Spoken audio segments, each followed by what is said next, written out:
Well, hello, everyone. This is John Byrne with Poets and Quants. We are going to do a deep dive into thought leadership at the Rady School of Management at UC San Diego. And we have with us today a star faculty member whose expertise is in experimental design and economics. We'll be talking about Rady's innovative Gen AI assisted curriculum and business analytics, among other things. But let me introduce our guest today first. Professor Anya Samek is an associate professor of economics and strategy at the Rady School of Management. She's also a faculty research fellow at the National Bureau of Economic Research. She joined Rady in 2020 from the University of Southern California. She has count them, 3 degrees from Purdue University, including her PhD, her MS, and a BS in economics, as well as a BA in French literature. She did her postdoc training at the University of Chicago. And in 2020, the same year she joined Rady, she won a very prestigious prize. She was awarded the Vernon Smith Ascending Scholar Prize. She has published over 60 articles in peer-reviewed journals, and they have appeared in many popular media outlets, including the New York Times, Wall Street Journal, NPR, and one of my favorite podcasts, Freakonomics. So welcome, Anya. Thank you. It's nice to be here. So you traded the novels of Victor Hugo for the economic theories of Gary Becker and Herbert Simon. Why? So I actually didn't take any economics as a high school student. I didn't take my first econ course until college, and I kind of stumbled into it. So I've always really been interested in decision making, what makes people make the choices that they make. And one thing that's great about economics is it's all about decision making under uncertainty and under constraints, trying to understand how people make those decisions using mathematical approaches was really interesting to me. So I think this is really kind of at the core of what we think of as economics, ties in very closely to business analytics. So how businesses make decisions, humans are at the core of all businesses. And how have you used your grounding in economics to basically fuel your research interest? So what we try to do is use economic theories to predict the decisions that people make in the real world. And we think about many of these theories as going across contexts. So if you think about why someone might sign up for the gym, but then the next day actually fail to show up, miss a deadline to sign up for health insurance, miss a class project deadline, or procrastinate until the last minute, all of these types of decisions are can be explained by theories of procrastination and present bias. And so we can think about these theories as applying to real concepts, but then the question is, how do you then evaluate whether your theories are right? And that's where experiments come in. So we use experiments, we go in the field, we present people with different decision problems, or we observe people in decision problems, and then we try to see whether the behavior that we observe matches up with the theories from econ that we develop. So you come at this from a behavioral economics standpoint. That's right. So I worked with Steve Levitt, one of the authors of Freakonomics, back in the day at the University of Chicago. I think behavioral economics is really important because in standard econ models, we assume that people have full information and are fully rational, and so we can really predict decisions in a really rational, simple way. But it turns out that a lot of those theories don't pan out in the field. So we go out and we try to figure out, if you sign up for the gym, you should be going every day because you're paying the money to be there, but you're not. And so that's where the behavioral component comes in, is we can think about, well, how do we adjust the models of standard econ to account for the fact that people don't necessarily understand all the information that they're given, don't necessarily make rational decisions every single time, have emotions, have biases, and so on. And so there, I think these models are better suited to explain different phenomena that we observe. Right. Now, how is economics related to and tied to business analytics? Well, business analytics is all about coming up with data that would allow firms to make decisions that are data-driven. And so I always explain it in my class as, we have a lot of data. We now collect so much data on all sorts of behaviors, human behavior, and so on. firms have this data, governments have this data, you can access a lot of the data, but all of the data, most of the data that we observe is correlational data. So two variables move at the same time. And when you have correlational data, it's actually hard to make a business decision from that. So imagine you change something in your business, like you change the design of your website, and then you observe more kind of purchasing on the website. But it's not entirely clear that the web design actually drove that change. It could be something else in the environment. Like maybe you're an e-commerce site and you change the design right around Christmas time when people are shopping a lot more. And so some other variable could be coming in and affecting the results that you see. When we use experiments, we actually identify causality. So we're able to say, let's run an experiment now, randomly assign some people to get one version of the website and others to see a different version. And we could do that really easily online. And then now we have the causal impact of the website on sales. So when we make a future decision about web redesign, we can reference that data, that's causal data, to make those decisions. And so business analytics is all about data-driven decisions, and the data you need often comes from experiments. Right. And you're an expert at designing these experiences. Can you give us an example? Sure. So some years ago, I worked with Google. Google was really interested in corporate social responsibility, so helping the employees to donate more to charity. So they have a program in which they match one-to-one donations to any charity of your choice for an employee of Google. They call them Googlers. So Googler makes a $100 contribution to, say, the local Humane Society, and then Google will match it one-to-one. So Google will send $100 on the behalf of the employee. They really want to encourage these matching gifts. And the thing is, people aren't taking as much advantage of them as they should. So what Google was experimenting with is this idea of perhaps having a direct donation made to a charity of your choice through your payroll. So instead of having to find the charity, go to the website, put in your credit card, make the donation, contact Google to confirm the donation so they can do this match, they wanted a program that would allow you to do that more instantly. So now through the intranet at Google, you could press a button and say, next month, I want $100 of my paycheck to be deducted to be given to the Humane Society. And then Google will make the automatic match. And so they were interested in, will doing that change, will that increase donations by Googlers? And instead of just rolling it out across the board, we ran it as an experiment, because what we really wanted to do is understand what's actually the causal impact of that change on donations. So the way we did the experiment is we just randomly assigned Googlers to either receive this opportunity for the direct donation or not. And we did it based on the last digit of your employee number. So if it was odd, you got one treatment. If it was even, you got another. And so because we have nothing else that's different across the two groups besides the last digit of their ID, which is random, we can assume both groups are similar on all other dimensions. Like we have the same number of very generous people in both groups. We have the same proportion of women versus men in both groups, and so on. And so that's really important. We isolate the variable of interest. And then we find that donations go up a lot. So when you can do this approach through the direct donation, you get many more people that are willing to donate to the charity that we selected for them. And we think that's because the econ theory for that would be a theory of hassle costs. So people don't like to experience things that create this hassle cost. Like I got to go to a website, I got to put in my credit card, I'm just going to skip it altogether. And so we reduce the hassle cost and therefore increase giving. So we published that paper.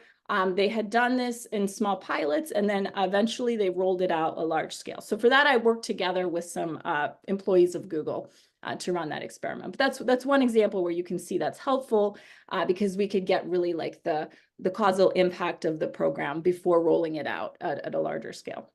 Yeah, that's a great example. And I know that employers increasingly demand business analytic skills from the students that they hire, right?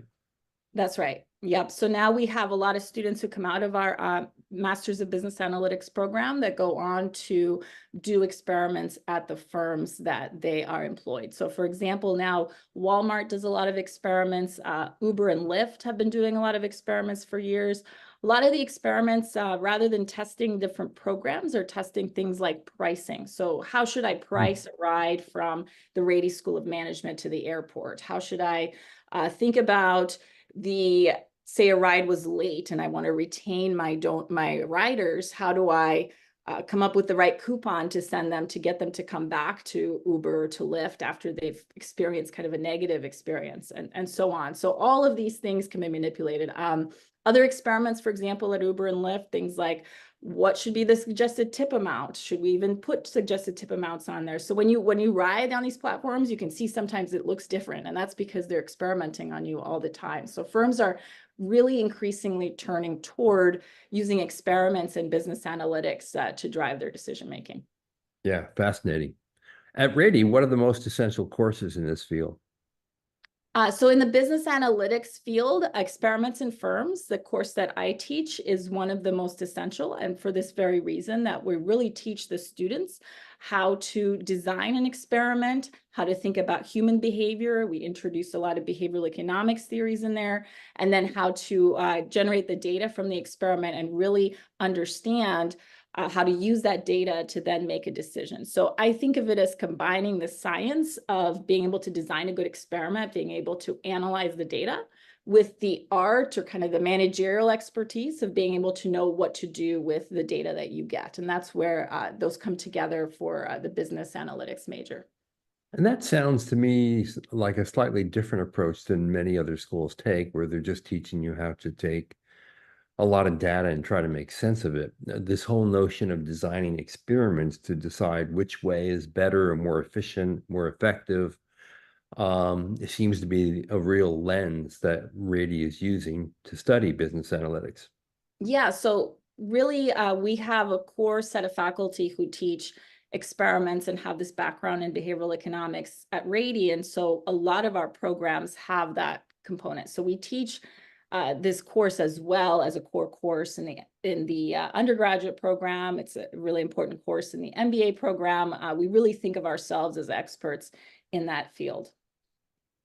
That's great. Now, what kinds of hands-on experience are students given in developing and running these experiments? I imagine that maybe you have some assignments from organizations that are trying to innovate in this area. So for the MSBA program, the quarter system is 10 weeks. So we don't really have the time to embed you in a firm and get you to run experiments. But what we do is we assign you to do a pilot experiment in a group of 3 or 4 people. And you can choose any topic of your choice.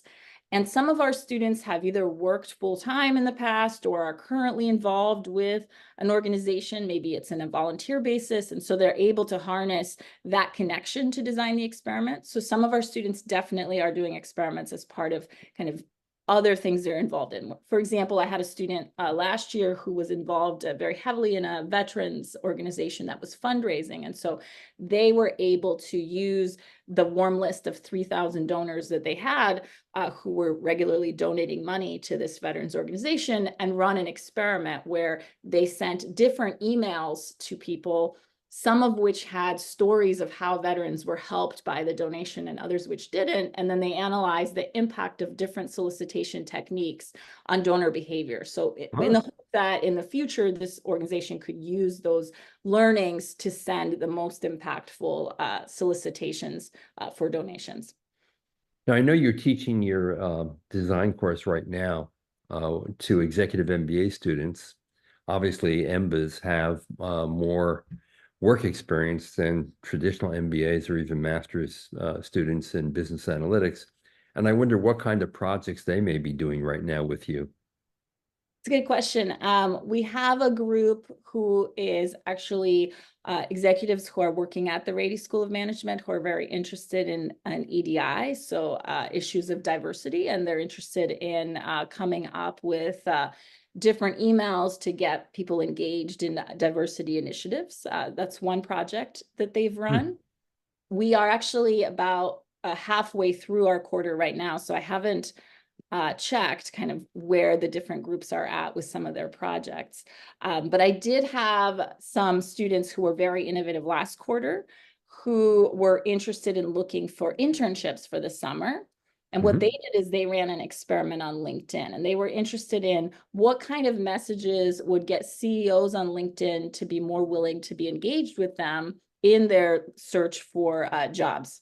And this is a really important question. We have a lot of papers actually in the economics literature on mentoring and diversity in the labor market, and these questions of who are the types of people that when they reach out to a CEO actually get a call back. And so what is it about women versus men or minorities versus whites that gets them a call back more or less often? So this is actually an area of research. What they were interested in is just looking at whether having a more specific ask about being interested in that person's company versus just saying that they're interested generally in that field, in the field of finance, which one would get the CEO to be more likely to respond. And they must have sent hundreds of emails where they randomized the message, came from the same person, they randomized the message, and they looked to see the response rates. So in my experiment class, the response rate is what I'm looking for. And then you need to analyze to see which of your treatments generates the higher response. And then kind of the business analytics answer to this is like, what are the ways that which we can improve labor market outcomes for people? Like what kinds of emails should you be sending out? That's sort of the impact component. But as a result of this, these students actually managed to get a bunch of interviews with CEOs and got internships through doing that experiment. So they do find that the specific ask is more impactful, and then they go on to actually leverage that in their internship search, which can be helpful for later employment. Right. Now, Anya, you gave good examples earlier on how Google used experiments in business analytics to determine how to deeper engage its employees in philanthropic support, and then how Walmart used it for pricing. I wonder, are there some other ways that companies can make decisions using analytics that you teach in your class, either through a case study or a project? Well, let me think of a good one. Another kind of project that I've been involved in also has to do with social responsibility. So we were looking at fundraising and trying to understand whether different fundraising practices that fundraisers consider essential are actually effective at retaining donors. And so one particular tool that fundraisers have been using for years and consultants to fundraisers have been telling them is really important is a personal thank you call following an initial donation.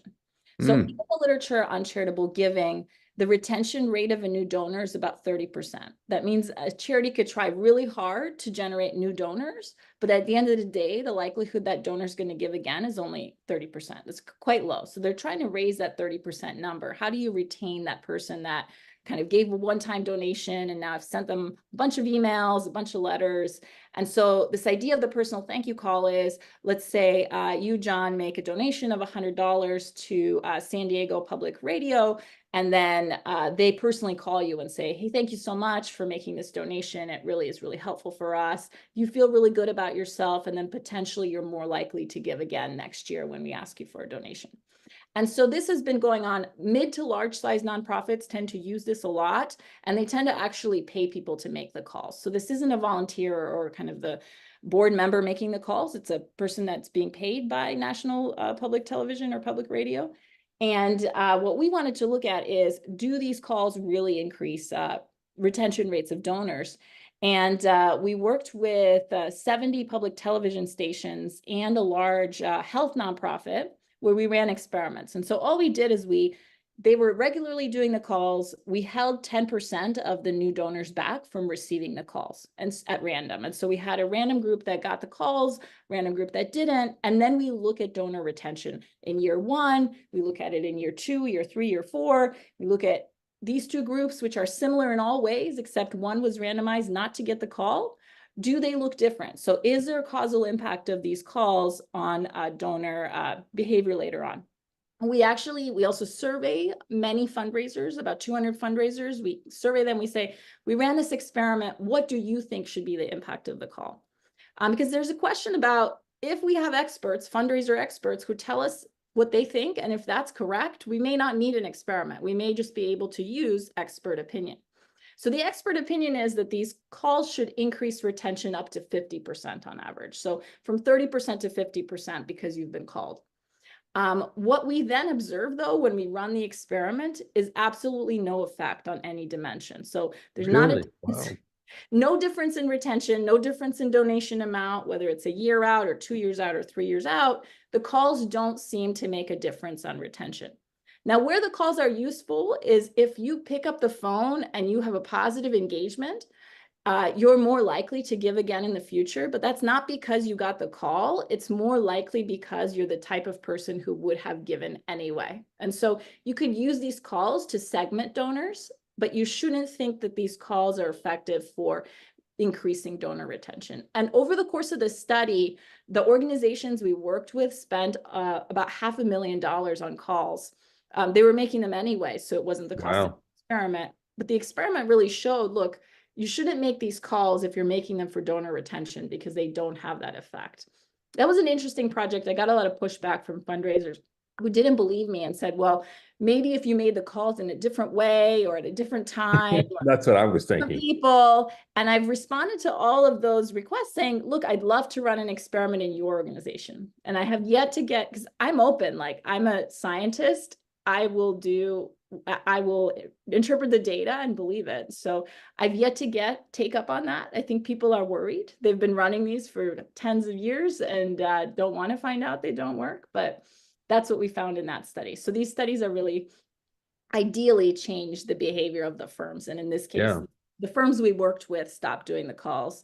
A lot of other firms are still skeptical. I wondered if you were able to isolate introverts and extroverts by a Myers-Briggs test and saw the results from an extrovert who might be more naturally engaging with a donor than an introvert who may be slightly more awkward. And if in fact there would be a difference between the two, that could be a fun little experiment. And someone should take you up on that. Right.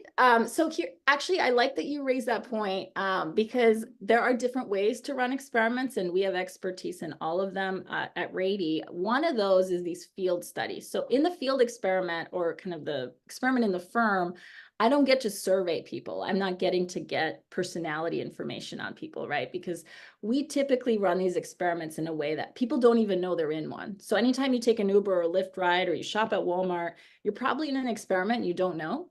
Hmm. But the other way to run experiments is what we call a lab experiment. So there you bring people to a lab and then you put them in kind of a abstract scenario and you try to get them to make decisions on a computer with anonymous other people. And there you can collect personality data, you can collect all sorts of kind of data on someone and then really get a deep dive into the psychology of decision making.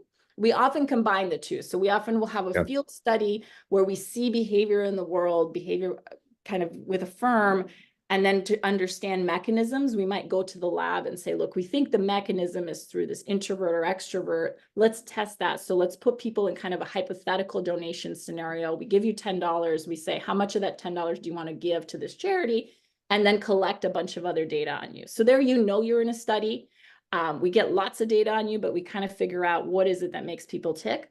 So I really like kind of the range of different experimentation approaches. We can combine the methods to get a Right. big picture of what's going on. Yep.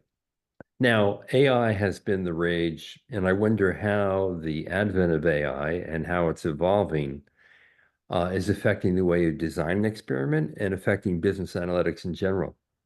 Yeah, so I think AI is really exciting. A lot of firms are thinking about incorporating AI into their systems. And I don't incorporate, I think it's important when you teach to still make sure people are understanding concepts. And so I've switched a lot of my evaluation to in-person, no computers, because I want to make sure people get the fundamental concepts. Because in order to evaluate how AI is designing an experiment or interpreting the results of an experiment, whether it's correct, whether it could be better, you really need to have the foundation. But what I do is encourage people to use experiments that incorporate AI, and people are really excited about this. And so I've had students do projects in the last year where they look at the impact of an AI doing an advertisement versus a person, and then they go on Facebook and they post different ads and they see what the engagement is with the two ads. Hmm. I've had people do different resumes. So I do one resume, which is AI, and I do another one that I wrote myself, and then I send it out to firms and see which one is going to give me the callback. So I think these are all really interesting. My own view on this is I think there's a lot of heterogeneity, and heterogeneity means a lot of differences by type of person.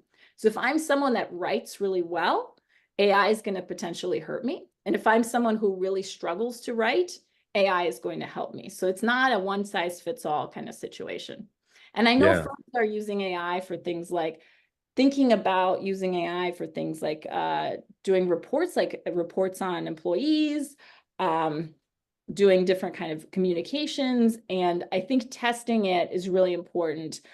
You could think about the impact of AI on something like bias. And on the one hand, maybe AI is less biased, but on the other hand, maybe it picks up on bias that humans have and becomes more biased. And so these are questions that have to be tested with experiments. And this is why when my students come to me and say, look, I want to design an experiment where an AI is going to write my resume versus me, and I'm going to test it, they usually think the AI is going to be better because this is so exciting, this new technology. And then in some cases, it's worse. It really depends on the context. It depends on the quality of what prompt you give and so on. And so this allows our students to engage with AI just as it's emerging, which is all very exciting, and to design these experiments and really see what is the impact of the AI. I imagine the tricky thing is that this is a technology that's evolving and evolving fast.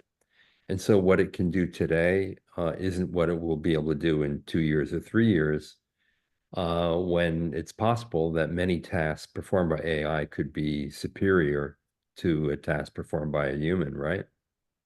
Yeah, so I was talking about this to someone at a firm recently and thinking about if we have humans doing some task, like say evaluating an employee and then giving them feedback, and then you have an AI doing this, and we want to think about metrics, design metrics for things like bias, um, things like accuracy, and then think about the metric for accuracy or bias of an AI versus a human. And so this would be similar to my sister actually works in self-driving cars. She's an engineer. So they design the self-driving car software, and there's some threshold at which errors are all right. So we want to think about the errors humans make versus the errors these self-driving cars make sure the cars are better than the humans, but not necessarily that the cars are at 100%.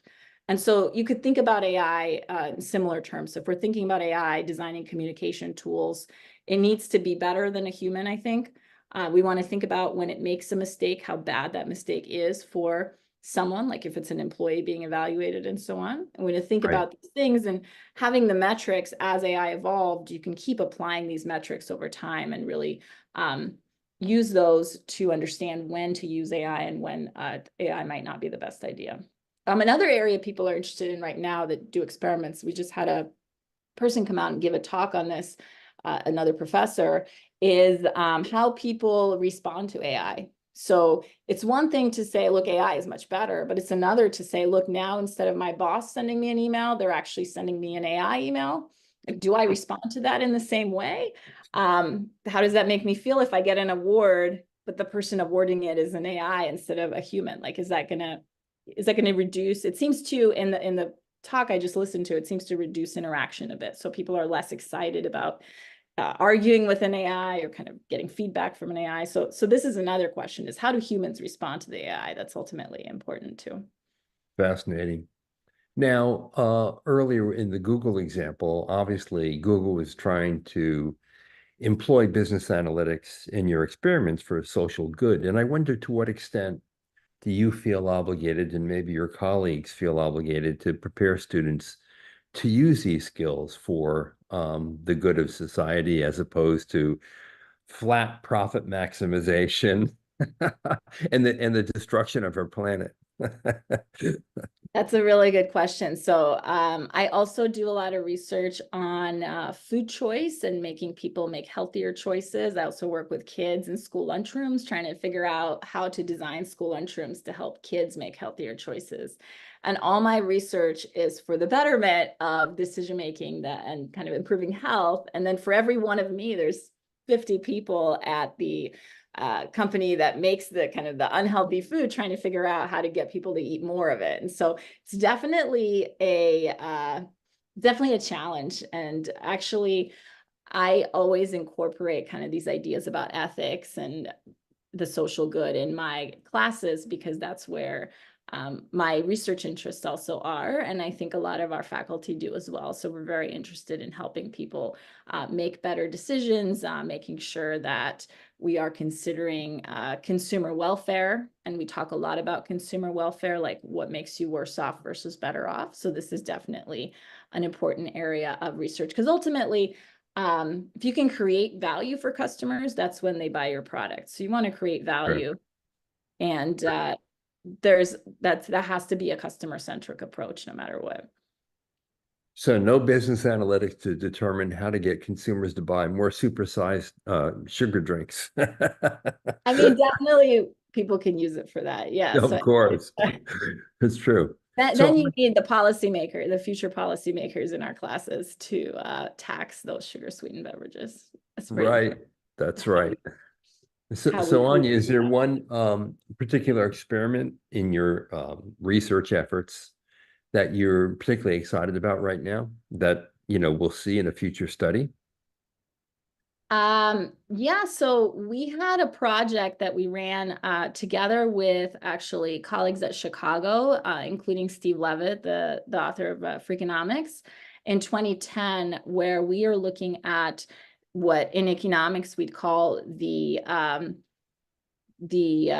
production function of education, but in lay terms, that would be just what types of early childhood programs help kids from lower income disadvantaged areas to do better, to graduate high school, to go on to get jobs. And so we're really interested in human capital development. And so as part of that, we ran this large scale experiment with 2,000 households in the south side of Chicago, this low income area of Chicago, where we randomly assigned some families to receive different educational programs. And one of those was a free full day preschool. And one of them was a parenting program that we called the Parent Academy. So the Parent Academy, students came in, the parents came in twice a month to learn how to teach to their kids. And all the kids were 3, 4, and 5 years old. So really young kids before formal schooling, trying to figure out how to get these kids to perform as well as their counterparts who are from richer areas of town. So these kids were underperforming at the time that we got them into our program. And we see some short-term impact of these programs on kids doing better in kindergarten, first grade, second grade, and then the effects fade out a bit. And now our kids are in high school, so they're almost ready to graduate high school. And I have gotten an NIH grant, a large one, to follow them over time. So we have a lot of measures on these kids and their parents over a long period of time. And one project that we're nearly done with is looking at the impact on these kids of COVID. And so if you knew about COVID, schools closed down. So we saw what we call COVID learning loss. A lot of kids dropped in their standardized test scores from before COVID to after.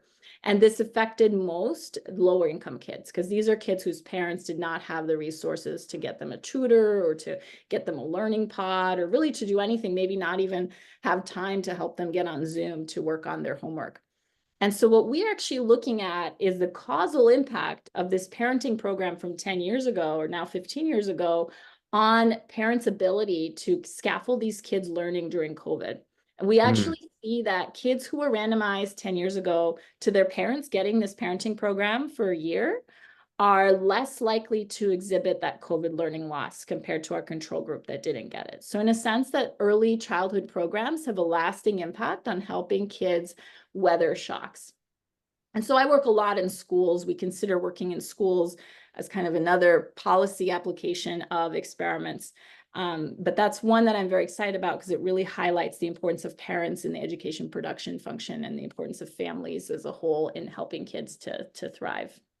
And looking at your CV and seeing the different studies that you've authored or co-authored, it occurred to me that this is an area, meaning childhood education, that's very important to you personally.